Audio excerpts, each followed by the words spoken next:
In today's video, you're going to learn 50 random facts about GTA 6. The first fact is that GTA 6 will feature at least 2 strip clubs, Jack of Hearts, which is located in Vice City and owned by Bobby Ike, and another one called The Lights, which is located in Port Gellhorn. What's especially interesting is that The Lights will also host a ladies' night featuring male strippers for the first time in the series. There may be even more strip clubs in the game, which already would be more than we had in GTA 5, where there was only one. The second fact is that GTA 6 map is going to be at least 2 to 2.5 times larger than GTA 5 map. We know this because the scenes from the 2022 leaks included coordinates, and the GTA 6 mapping community used those coordinates to create the map you can see here. It should be fairly accurate because it is based directly on those coordinates, giving us a good understanding of the map's scale. Even when you compare it to GTA 5 right now, you can clearly see that it's much larger. We also still don't know about many parts of the map, and we may even get something similar to Guarma, which appeared in Red Dead Redemption 2. There could be additional locations outside the main map, and the world will of course continue expanding over time, especially in GTA 6 Online. Jason will have multiple personal vehicles. We know that he will have a Crest kayak and that kayaking will be possible in the game as a feature. He will also have an amazing looking Vapid Ganada and a Dinka Enduro motorcycle. As for Lucia, we currently don't know anything about her personal vehicles, maybe she has none. GTA 6 will also have chapters. This was confirmed through recent information in the Ultimate Edition description, so the story will apparently be structured in a similar way to Red Dead Redemption 2. From the leaks, we also knew that Golden Prawn was planned for the game and it was in the game, although it was later rumored to have been removed. Actually, it would be a great feature if it still makes it into the final version of the game. When GTA 6 first leaked in 2022, we learned that its internal codename was Project Americas, and early plans for the game reportedly involved several massive maps spread across North and South America. It could have been somewhat similar to Red Dead Redemption 2, where an entire chapter took place on an island of Guarma. Something similar could still happen in GTA 6. We also know that Lucia is played by actress Manny L. Perez. The community identified her fairly quickly, and it appears to be 100% her. Jason is believed to be played by Dylan Rourke. We are less certain about him, but he's most likely the actor behind the character. In many screenshots and trailer moments, we can see that Lucia clearly wears a gold boxing glove necklace that she rarely takes off. This is connected to the fact that her father taught her how to fight from a very young age so she could protect her family. Lucia appears to have a very strong connection to fighting and gyms, as we can see it in the screenshots. Jason also has an iconic tattoo connected to his time in the military. It says Marauder. He also wears a watch in almost every trailer scene and screenshot in which he appears. By the way, Jason's last name, Duval, is also the name of a major street in Key West in real-life Florida. It is known for its historic bars and seafood restaurants, and it is a very popular walkable route for tourists and local residents, especially for sightseeing and nightlife. From the leaks, we also know that Lucia is 5 feet and 3 inches tall, or around 160 centimeters, while Jason is 6'1", or around 185 centimeters. Those are fairly average heights for women and men, and it is interesting that the leaks gave us such specific information. We also know that the character's clothes can become dirty. This was not exactly a secret, but in trailer 2 we could clearly see that Jason's work shirt was quite dirty. And we also saw this feature in both the leaks and trailers. And do you remember Wyman, the interesting character who appeared in the leaks? Of course, he's back and he will apparently help us build a collection of classic cars. We may be able to bring him abandoned cars or possibly even individual parts, as it was in the leaks, so that he can restore them to their former glory. We will then be able to use them and collect those vehicles. This is what Wyman and his hangar look like, and it seems like an absolutely great feature. Interestingly, in the 2022 leaks, Wyman was also the character who mentioned Jay Norris, and Jay Norris is a character from GTA 5 and the founder and CEO of Life Invader. We need to talk about that stealing cars will not be as easy as it was in GTA 5 or previous games. In GTA 6, we will have several new tools that can be used to break into vehicles, including an auto dialer and the mobilizer bypass, a slim gym for unlocking car doors, and the slim gym can apparently only be used on older vehicle models because newer cars and supercars have internal security systems and locks that need to be bypassed in more advanced ways. There is also a tracker jammer which can prevent GPS tracking devices from receiving and transmitting signals, and this could be used to stop the police from tracking a stolen vehicle. By the way, in trailer 2 we saw several mysterious characters that not many people are talking about. The first is the man with with the mustache who appeared in both the bar scene with Lucia and Jason and in the nightclub scene. He is definitely not just a random person and may be one of Lucia's relatives or friends. The woman standing next to him also does not appear to be a random NPC. She seems very close to the group and is clearly having a great time with them, so she's not random too. The police officer who appeared in trailer 1 and who had some dialogue could potentially be the game's main or one of the main antagonists. We also saw two other recurring characters. The man in purple shirt appeared to work for Brian, since we can see him here in several screenshots with Brian and even Carl Hampton, and the woman with iguana also seems important because she appears in multiple screenshots and her iguana can even be seen underneath Jason and Lucia's safe house in the Leonida Keys. This strongly suggests that she is not just a random NPC. Rockstar probably would not place her in several different screenshots if she had no importance to the story. The GTA 6 cover art is heavily inspired by the original GTA Vice City cover. On the left side of both cover arts you can see the cover girl. In the upper left corner there is a helicopter, on the right side there is a motorcycle. Both covers also include a boat or a yacht and a yellow supercar. Overall the compositions look very similar. Another interesting detail is that Lance Wentz, the character who betrayed us in GTA Vice City, wears clothing that looks very similar to Raul Batista's outfit on the GTA 6 cover. Raul also wears a white suit with purple shirt in GTA 6. And Rockstar may be trolling us, or maybe they are just foreshadowing that Raul is going to betray us. We don't know yet, but I guess we'll have to eventually find out. GTA 6 will also feature gang compounds. For example, we know about PTT Younging's illegal goods store. This appears to be a compound that players will be able to raid. It is run by one of the loudest and most socially active gangs in south side of Vice City, and by raiding their compound we may be able to obtain special items and even contraband. We also know that GTA 6 will feature different kinds of fences. There will apparently be a car fence, meaning a person who buys stolen vehicles from us, as well as an art fence who purchases expensive works of art. There will also be a more traditional fence similar to the one in Red Dead Redemption 2, where players can sell illegal goods and contraband. This system appears in the leaks and the information about gang compounds supports it. If we obtain special items and contraband by raiding compounds, we will naturally need somewhere to sell them afterwards. By the way, Tommy Vercetti's estate was officially mentioned on the GTA 6 website. We were shown two revolvers, the Hawk and Little Morgan, which Lucia and Jason will be able to obtain. Their descriptions say that they were sourced from the Vercetti estate, which is very interesting. Another fact is that we will have weapon skins inspired by Tommy Vercetti's iconic palm tree button-up shirt. This skin can be seen on several different weapons like pistols and SMGs, and it is great to see this tribute to the legendary protagonist of GTA Vice City. We will also have multiple garages around the map where we can store our vehicles, and these garages will even feature weapon lockers. We should also expect to be able to place and store our weapons in the trunk of our cars. In addition, garages, apartments and safe houses will likely provide secure places to store stolen goods and contraband. Those items can later be sold to fences, as we mentioned earlier. A weight and gym system will also be included in the game. In the leaks, Jason appeared to have different levels of muscle mass. In trailer 1 we saw many NPCs with different body types, including extremely muscular and overweight characters. In trailer 2 we saw Jason bench pressing on the beach while Lucia was shown inside the gym. Recent screenshots also appear to show Jason with slightly more weight around his chin, suggesting that he had gained some weight. And at this point the system is basically 100% confirmed. We will also have duffel bags and possibly backpacks for carrying loot. Duffel bags appeared several times in the trailers, leaks and even screenshots. They will allow us to carry money during missions and may also let us carry additional items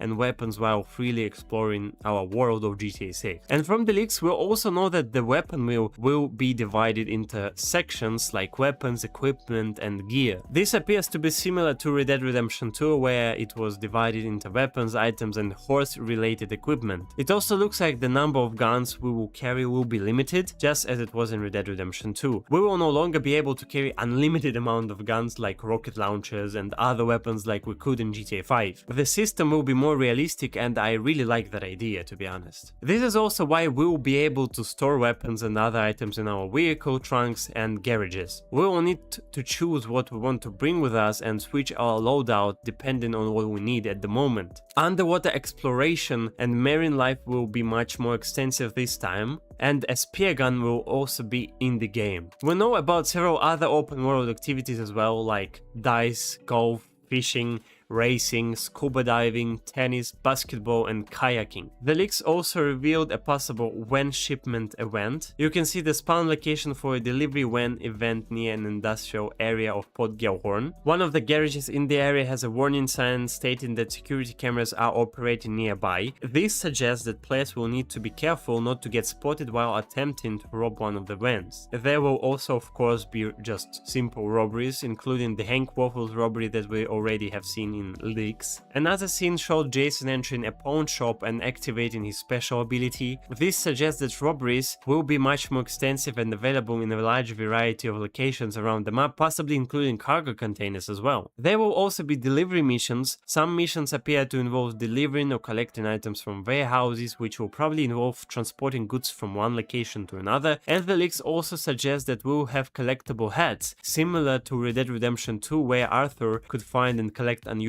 hats. We also know from the leaks that players will be able to move while remaining in Kawa. We will have the ability to drop and pick up weapons, which makes sense because the number of guns we can carry will be limited. Another new ability is switching shoulders while aiming, which is also a great addition. We will be able to grapple with opponents during fistfights. We saw this several times in trailer 2, including at the time when Jason fought a man outside stall at Mattel. We also saw that when Lucia was fighting a woman on a plane, and when Lucia fought inside a cage. We will also be able to command our partner during robberies, because during the Hank Waffles robbery a prompt appeared telling the player to check in with Jason or hold the button for more options. This likely means that we'll be able to give our partner different commands during a robbery. We will also be able to shoot from our car windows in a way that was in GTA San Andreas. Instead of just simply extending one arm through the window, the character will be able to lean the entire upper body outside of the window and fire in a full 360 degrees angle. An eagle eye system similar to Red Dead Redemption 2 will also be in GTA 6. It may be Jason's special ability and he can use to highlight important objects, including jewelry, safes, and maybe even security cameras. In the leaks, the ability to carry bodies was also shown. This was demonstrated in an online mod, but because body carrying was already possible in Red Dead Redemption 2, this feature will most likely appear in GTA 6 as well. Players will also be able to rob, threaten, and speak with NPCs during robberies. Similarly to Red Dead Redemption 2, we'll be able to communicate with hostages and other NPCs in several different ways, making the world feel more immersive. We'll also be able to pick up environmental objects just like we could in GTA 4. That was a great feature because you could randomly pick up a brick or a bottle and throw it at an NPC, and this feature has been confirmed for GTA 6. Money laundering also appears to be part of the game. In the leaks, an icon appeared in the Hank's Waffles robbery next to a car wash property. The icon showed a washing machine with a $sign in the center, which is a widely recognized symbol for money laundering. This suggests that certain properties can be purchased and used to launder money. GTA 6 will also feature a relationship bar between Jason and Lucia, similar to the honor bar in Red Dead Redemption 2, because in RDR 2, doing something bad caused your honor level to decrease, while something good, of course, made it go up. In GTA 6, apparently, there will be a similar system, but for Jason and Lucia's relationship. For example, cheating on Lucia might cause the bar to go down, while doing something good, such as giving her a present or flowers or kissing her, might cause it to rise. A witness system and police recognition mechanics will also be included and improved. The police AI appears to be much more advanced now. In the Hank Waffles robbery again, text underneath the wanted level displayed full description, implying that witnesses had provided the police with a complete description of our characters, and when the character entered the police vehicle, the display initially said no vehicle description, but it quickly changed to full vehicle description. This will make robberies much more interesting and immersive. There will also be purchasable businesses in GTA 6. Of course, GTA 5 already allowed players to purchase businesses during the story mode, especially near the end of the game when we had a lot of money. Players could develop those businesses and complete maintenance missions to help them operate. A similar system will be included in GTA 6, both in the story mode and of course in GTA 6 Online. Another extremely important fact is that you will now be able to buy gumballs from a gumball machine in GTA 6. That's a very important one. The hair and facial hair systems from Red Dead Redemption 2 will be returning. Even from the latest screenshots, we saw Jason with many different hairstyles and beard styles. Lucia has several different hairstyles as well. This should be a great feature, and it will apparently work similarly to Red Dead Redemption 2 with the character's hair growing over time. And maybe we will have some potions or drinks that can speed up that process. We'll also be able to restrain NPCs. In the leaked Hank Waffles robbery footage, Lucia appears to have the option to restrain an NPC using what looks like zip ties. By the way, car interiors will now feature working GPS navigation and visible waypoints on the dashboard while playing in the first-person view. The dashboard will also display icons for other features, making vehicle interiors feel much more immersive. The leaked event list also contains several interesting encounters. These included a Scarface crime scene, a UFO, the Skunk Cape, a mysterious forest figure, a failed Sarah space launch, and Sarah is actually GTA's version of NASA, and the car flattened by a rock is another great and interesting random event. There were many more, but those are some of the most interesting examples in my opinion for now. Of course, the game will also feature social media apps, messaging services, and many other digital platforms. We already know about WhatsApp from the leaks, which is essentially a parody of WhatsApp. Snapmatic and Life Invader will also return, along with many other apps that will be new and returning. As we saw in trailer 1, social media will play a huge role in the game's world. I even think we may be able to grow our own social media accounts, perhaps by posting videos of our crimes, but who knows, it could actually be the case. And actually, those were 50 facts about GTA 6 based on the leaks, screenshots, trailers, and all the information we have received so far. I hope the video was entertaining and that you learned something new. If you did, leave a like and consider subscribing to the channel, because I'm trying to reach 1 million subscribers before GTA 6 releases and 1 million likes in the next 10 minutes, and your like is very important, of course, as your subscription too. And don't forget to like the video, and I'll see you in the next one.